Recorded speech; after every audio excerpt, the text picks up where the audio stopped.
নমস্কার, সাহিত্য চিরন্তন বাংলা অডিও স্টোরি চ্যানেলে আপনাদের সকলকে স্বাগত। সাহিত্য চিরন্তনের আজকের নিবেদন যতীন্দ্র কুমার বিশ্বাসের লেখা গুরুচরণ। বন্ধুরা, সাহিত্য চিরন্তন বাংলা অডিও স্টোরি চ্যানেলে আমরা আপনাদের বাংলা সাহিত্যের স্বর্ণযুগের কিছু কাহিনী শুনিয়ে থাকি। এর সবই যে কালজয়ী রচনা তা নয়। তৎকালীন বিখ্যাত সাহিত্য পত্রিকাগুলি যেমন বঙ্গবাণী, ভারতবর্ষ, প্রবাসী, ভারতী, গল্পলহরী, অর্চনা প্রভৃতিতে রবীন্দ্রনাথ, বঙ্কিমচন্দ্র, শরৎচন্দ্র, বিভূতিভূষণ প্রমুখ মহারথী লেখকদের পাশাপাশি বহু নবীন ও অখ্যাত লেখকদের রচনা ছাপানো হতো। তারা হয়তো আমাদের মহারথী লেখকদের ছায়ার আড়ালেই থেকে গেছেন, কিন্তু এই অজ্ঞাত লেখকরাও কম প্রতিভাধর ছিলেন না। আমাদের কালজয়ী বিখ্যাত কথাসাহিত্যিকদেরই স্নেহধন্য বা তাদেরই নির্বাচিত কাহিনীকার ছিলেন তারা। এদের অনেকেরই পরিচয় পাওয়া যায়, আবার অনেকের পাওয়া যায় না। আমাদের আজকের কাহিনী স্বর্ণযুগের এমনই এক অজ্ঞাত লেখকের। তাহলে চলুন শুনে নেওয়া যাক আজকের গল্প যতীন্দ্র কুমার বিশ্বাসের লেখা গুরুচরণ।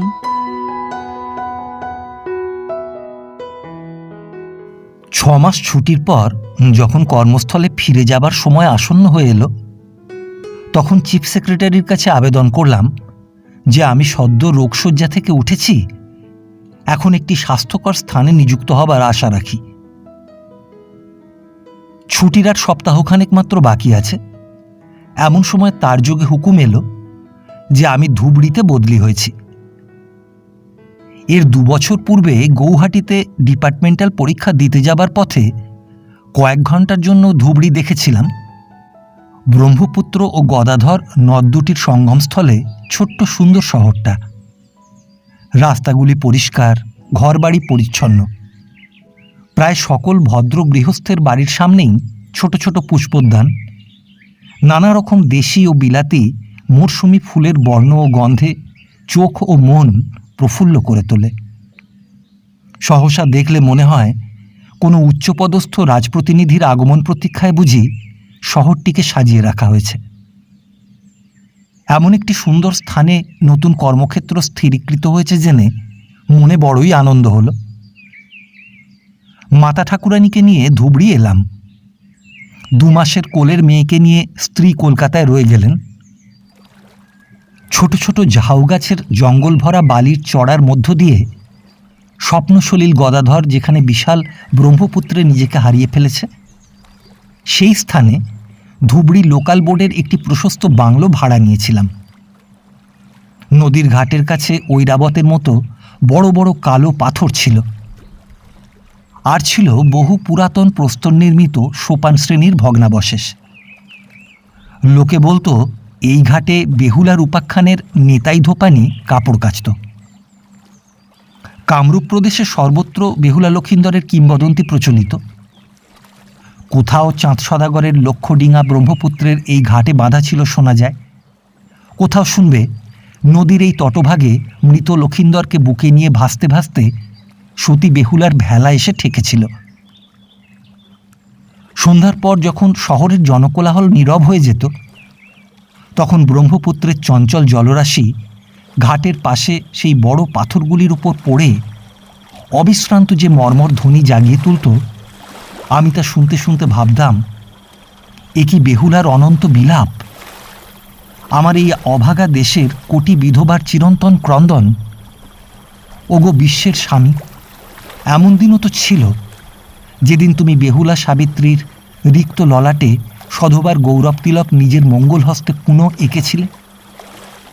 আজ তুমি পতিহীনার চোখের জলকে এতই তুচ্ছ বলে জেনেছ যে নীরব গভীর আর্তনাদ দেশের মুমূর্ষু সমাজ শুনে অন্তিম শয্যার রুদ্ধ কণ্ঠেও সান্ত্বনার বাণী কইবার জন্য অন্তত 2-1টি বার চেষ্টা করেছে, তা তুমি অবহেলায় উপেক্ষা করে রয়েছ। ওগো নির্লিপ্ত, ওগো নির্মম, ওগো আনন্দময়, বেদনার তুমি কতটুকু বোঝো? ধুবড়িতে আসবার 4-5 দিন পরে একদিন কাছাড়ি থেকে ফিরে বারান্দায় বসে বিশ্রাম করছি। এমন সময় কে একজন এসে পায়ের ধুলো নিয়ে প্রণাম করে দাঁড়ালো। একটু অন্যমনস্ক ছিলাম, হঠাৎ পায়ে হাতের স্পর্শ পেয়ে চমকে দেখলাম মাথায় বড় বড় ঝাঁকড়া ঝাঁকড়া কাঁচা পাকা চুল, দৃঢ়কায়, মলিন বর্ণ, সহাস্যবদন প্রৌঢ়। আমি জিজ্ঞাসা করলাম, কি চাও তুমি? বৃদ্ধ উত্তর দিল, কিছু চাই না বাবু, এই আপনার সঙ্গে দেখা করতে এলাম। ও, তোমার নাম কি? গুরুচরণ। বাড়ি কোথায়? ফরিদপুরে। ফরিদপুর আমার জন্মভূমি। সুদূর আসামের প্রবাসক্ষেত্রে এই অপরিচিত বৃদ্ধের কণ্ঠস্বরে আমার দেশের চাষার গানের মেঠো সুর, নৌকার মাঝির সারি গান, পল্লী বালিকার মুখরতা সব যেন এক মুহূর্তে প্রতিধ্বনিত হয়ে উঠল। মনে হলো এ যে দেশের হাওয়া গায়ে মেখে এসেছে, দেশের কথা, বাড়ির সংবাদ সব যেন এর জানা। মুহূর্ত পূর্বে যাকে জানতাম না, মনে হতে লাগলো সে যেন চিরপরিচিত। এরপর আলাপ জমাট বাঁধা আর কঠিন রইল না। অনেক গল্প হলো। আমার চেয়ারের পাশে বসে নিঃসংকোচে বৃদ্ধ তার জীবনের কাহিনী আমার কাছে বিবৃত করল। হায়, সে যে আমার থেকেও কত বেশি দিন গৃহহারা, প্রবাসী।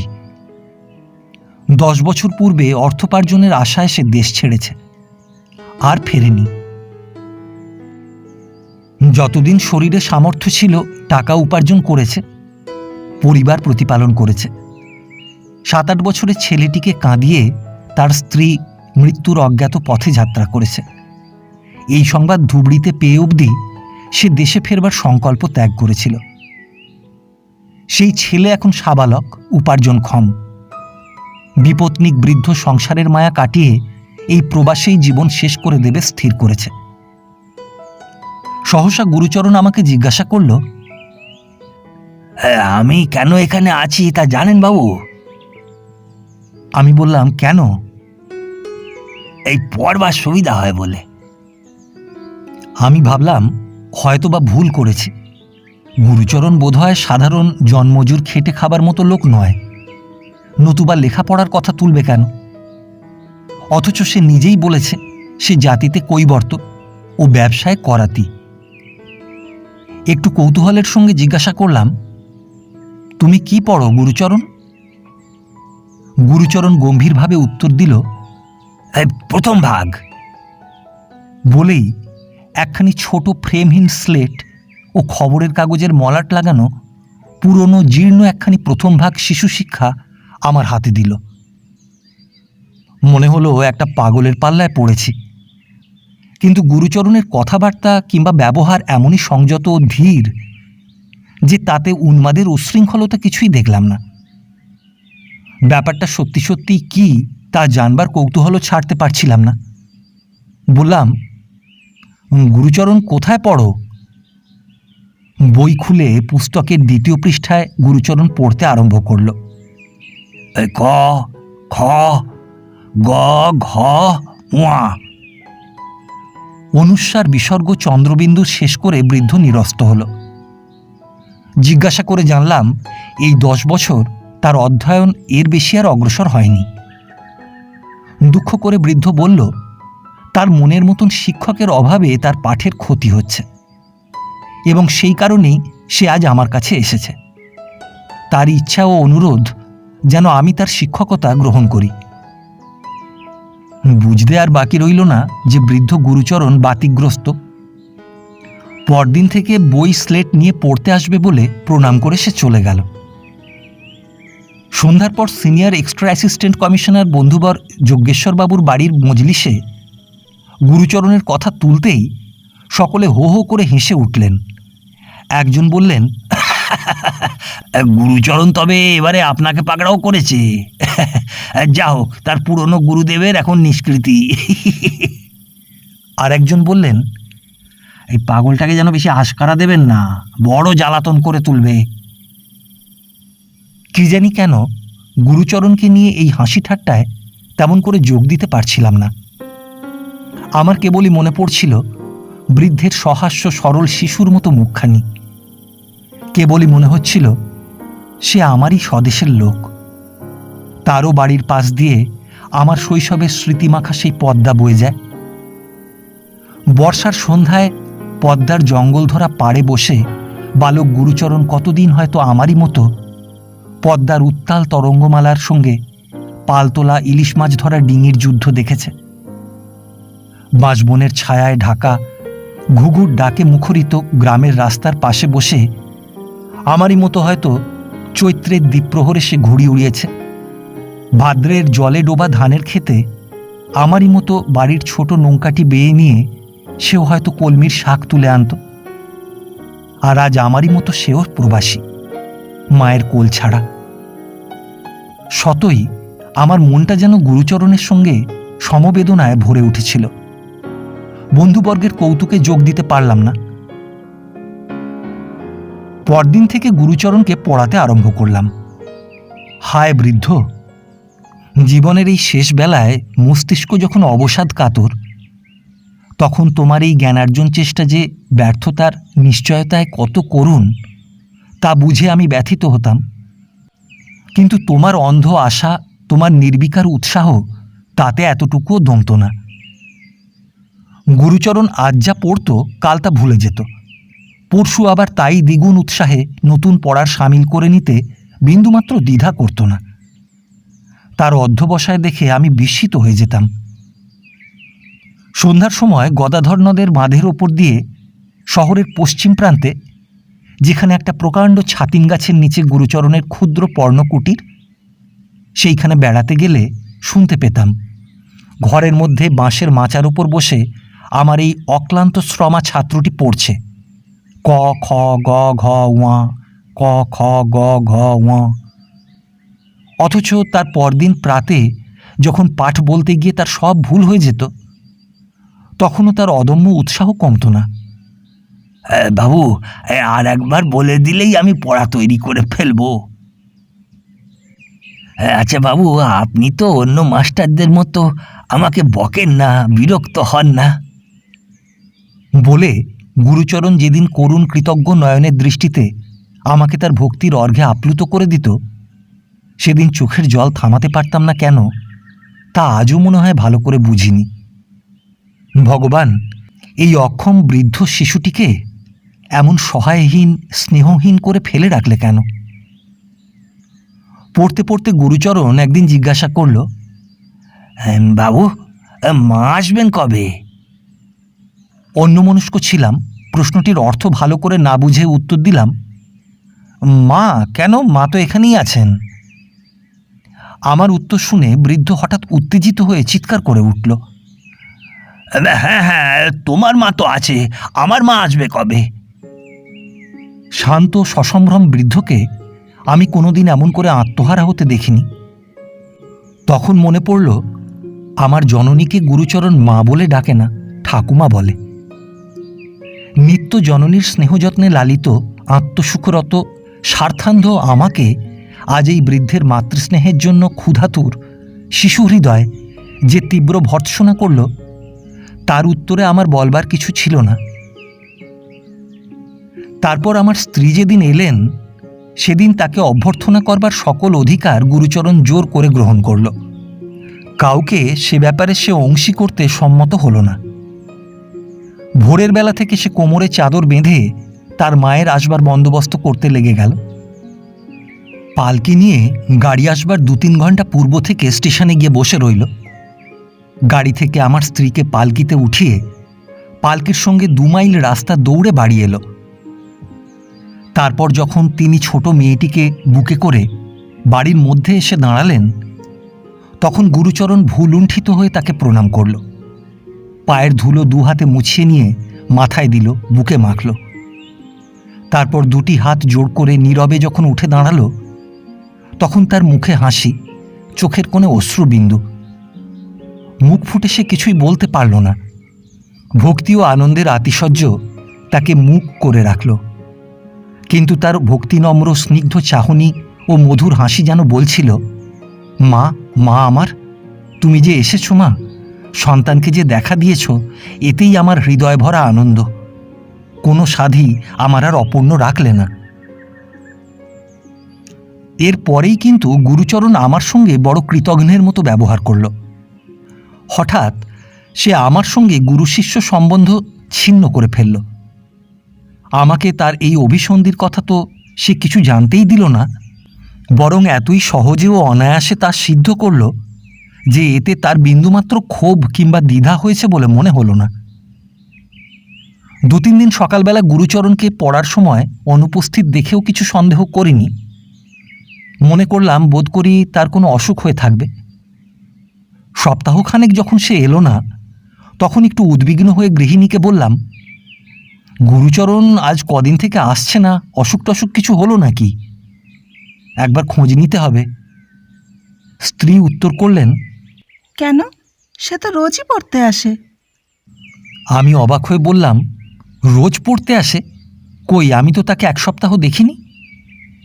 গৃহিণী বললেন, ও, সে যে তুমি কাছারি যাবার পর রোজ দুপুরবেলা এসে পড়ে যায়। ভাবলাম এই ব্যাপার, তা আমাকে একবার জানালো না।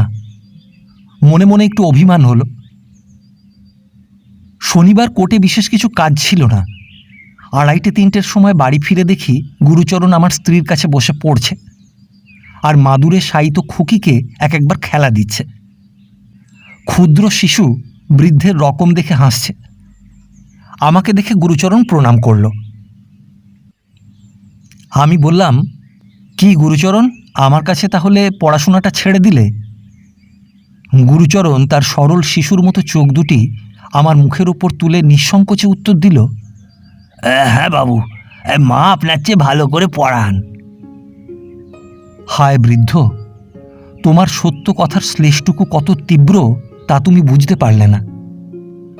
আজ অধ্যাপকের হৃদয়ে শিষ্যের প্রতি পিতৃস্নেহ নেই বলে, গুরুগৃহে ছাত্রের স্থান নেই বলে দেশের শিক্ষা সমস্যা দিন দিন কত দুরূহ ও জটিল হয়ে উঠছে এ তোমার জানা নেই।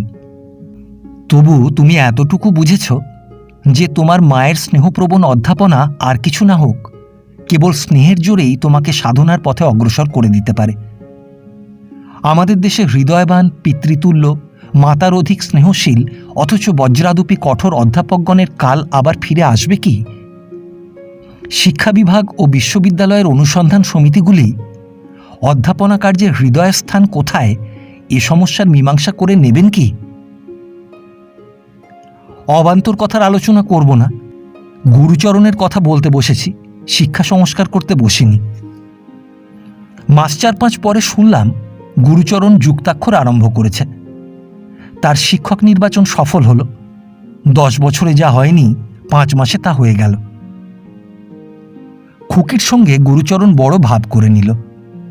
শিশু মাদুরে শুয়ে থাকত, আর তার পাশে বসে গুরুচরণ পাঠ আবৃত্তি করত। খুকি তার অজানা ভাষায় গ গ করে উঠলে বৃদ্ধ হাসত, বলতো, মা, খুকি পড়তে চায়। ছোট্ট মেয়েটি কিন্তু বড় দুষ্টু।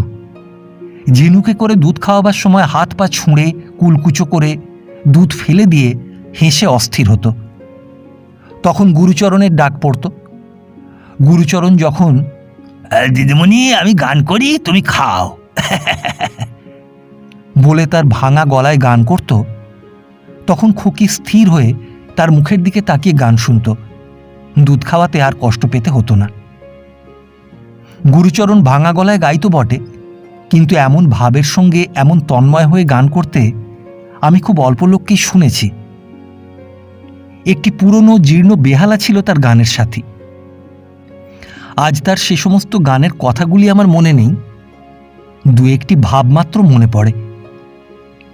ভারতের শেষ অবতারে শ্রীকৃষ্ণ নদিয়ার দুলালের রূপে জন্ম নিয়েছেন। ভক্ত হৃদয়ে প্রশ্ন উঠেছে, তুমি কি সেই শ্যামরায় কালো বরণ, সেই কি তুমি? তবে তোমার এ রূপ কেন? এই শুভ্র শ্রী, এই গৌর অঙ্গ তোমার এলো কোথা থেকে? শ্রীহরি তাই ভক্ত হৃদয়ের বিবাদ ভঞ্জন করবার জন্য গাইছেন, জানো কি, রূপসাগরে ডুব দিয়ে গৌর হয়েছি। ভক্তির দাস আমি, মূর্তিমতী ভক্তি শ্রী রাধিকার প্রেমে আমি আত্মহারা হয়েছি, স্বরূপ হারিয়েছি। সে আমাকে তার রূপে সাজিয়েছে। অরূপকে রূপ দেবার মালিক ভক্ত। গানটি গাইতে গাইতে গুরুচরণের দুই চোখ বেয়ে জল ঝরত। এই সময় গুরুচরণ আবদার ধরল সে আমার চাপরাশির কাজ করবে।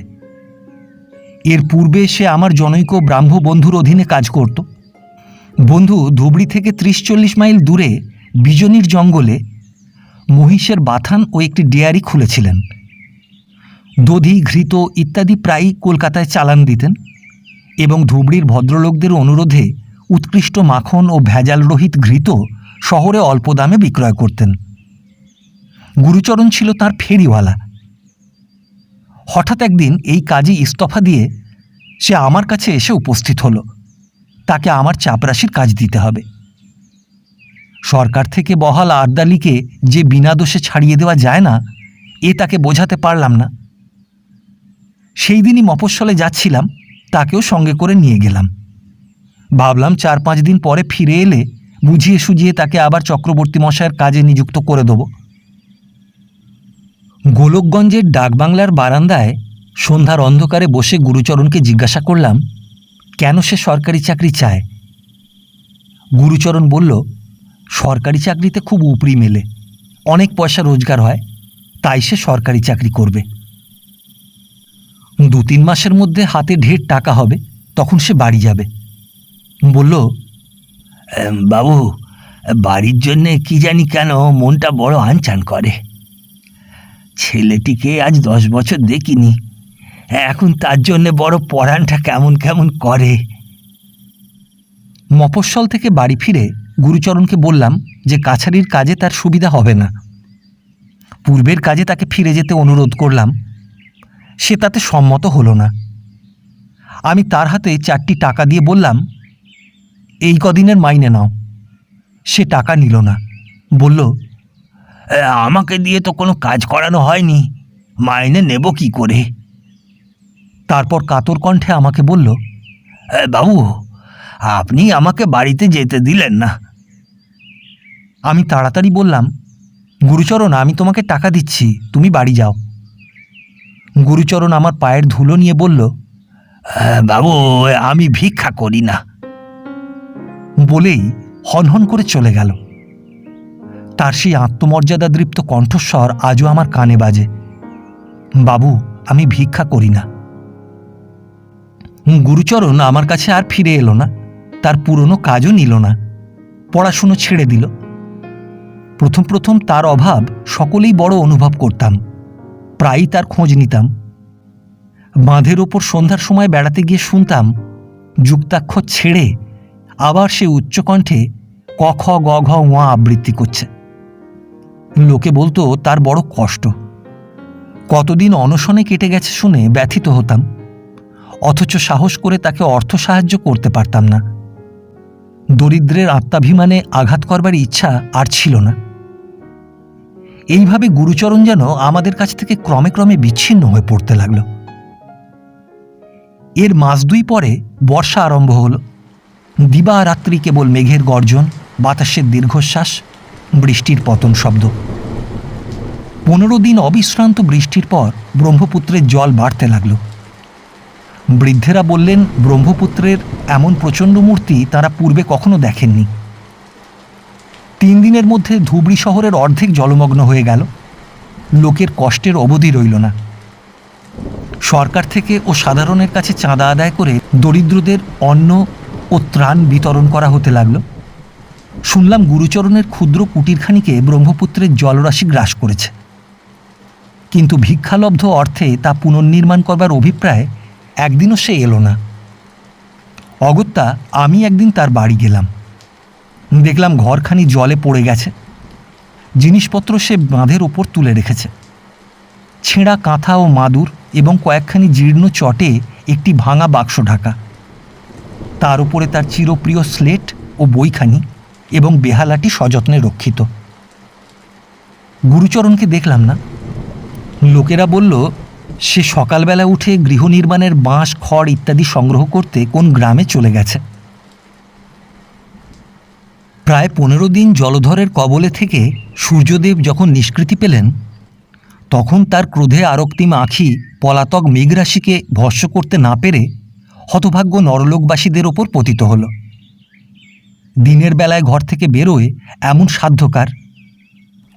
সন্ধ্যায় ধুবড়ির সকল লোক ব্রহ্মপুত্র তীরে এতটুকু স্নিগ্ধ বায়ুর আশায় এসে মিলিত হতো। সেদিন বড় গরম, সন্ধ্যা হয়ে গেছে, তবুও শীতল নদী তীর ছেড়ে ঘরে ফেরবার ইচ্ছা হচ্ছে না। এমন সময় বন্ধু রমণীবাবু উকিল এসে বললেন, এই শুনেছেন, গুরুচরণকে হাসপাতালে নিয়ে গেছে, ডাক্তারবাবু বলেছেন তার পক্ষাঘাত হয়েছে। বুকের মধ্যে ধড়াস করে উঠল। মনে হলো বড় কঠিন আঘাতে কে যেন একেবারে অবশ করে ফেলেছে। কেবলই মনে হতে লাগলো আমি গুরুচরণের এই ব্যাধির কারণ। আমি তার সকল আশা বিফল করেছি, তার বাড়ি যাবার পথ বন্ধ করেছি। তাই সে আর পথ না পেয়ে অভিমানে মৃত্যুর পথ ধরে চলল। নিজেকে একটু সামলে নিয়ে হাসপাতালে ছুটলাম। আমার মন কেবলই বলতে লাগলো, গুরুচরণ, তুমি মরো না, তুমি বেঁচে ওঠো। তুমি যা চাইবে আমি তাই দেব। তুমি যে কাজ করতে চাও তাতেই তোমাকে নিযুক্ত করব। তুমি মরো না। ডাক্তারবাবু আমাকে দেখে গুরুচরণের শয্যাপার্শ্ব থেকে উঠে আমাকে বারান্দায় নিয়ে গেলেন। বললেন, রোগীর অবস্থা অতিশয় মন্দ, এখনো সে অজ্ঞান। যতদূর জানা গেছে, দুপুরের প্রখর রোদে সে তার ক্ষুদ্র ঘরটির সংস্কার করেছে। বৃদ্ধের মস্তিষ্ক সেই তীব্র রৌদ্রতেজ সহ্য করতে পারেনি। মস্তিষ্কের অসাড়তা, প্যারালিসিস অব দ্য ব্রেইন হয়েছে। জীবনের আশা বিন্দুমাত্র নেই, তবে রোগী মৃত্যুর পূর্বে সচেতন হতে পারে। ভেতরে গিয়ে গুরুচরণের বিছানার পাশে বসলাম। স্থির অচঞ্চল বৃদ্ধের অচেতন শরীর, তবু মনে হচ্ছিল তার মুখে সেই সরল সুন্দর শিশু হাসিটি লেগে আছে। তার মাথায় গায়ে হাত বুলিয়ে দিলাম। মাঝে মাঝে সে যন্ত্রণায় অস্ফুট শব্দ করছিল। রাত্রি প্রায় 9টার সময় হঠাৎ চিৎকার করে গুরুচরণ চোখ মেলল। অসহ্য অপরিমেয় যন্ত্রণা তার লুপ্ত চেতনা শক্তিকে যেন আঘাত দিয়ে জাগিয়ে তুলল। আমি তার মুখের উপর ঝুঁকে পড়ে বললাম, গুরুচরণ, আমি কে চিনতে পারছ? গুরুচরণ চক্ষু উন্মিলিত করবার চেষ্টা করল, পারল না। মাংসপেশি সব অসাড় হয়ে গিয়েছিল। চেঁচিয়ে বললাম, গুরুচরণ, আমি এসেছি, আমি। বৃদ্ধের ঠোঁট কেঁপে উঠল। তার মুখের কাছে কান নিয়ে গেলাম। জড়িত কণ্ঠে অস্পষ্ট স্বরে গুরুচরণ বলল, বাবু, বাড়ি যেতে দেবে না? হায় বৃদ্ধ, আজ কার সাধ্য তোমাকে বাড়ির পথ থেকে ফিরিয়ে আনে? আনন্দলোক থেকে বিশ্ব মায়ের প্রসারিত যে বাহুযুগে তোমার চিরস্নেহাতুর আত্মা ঝাঁপিয়ে পড়ল, হে মায়ের শিশু, সেই কোলে তুমি আমারও জন্য একটু স্থান করে রেখো।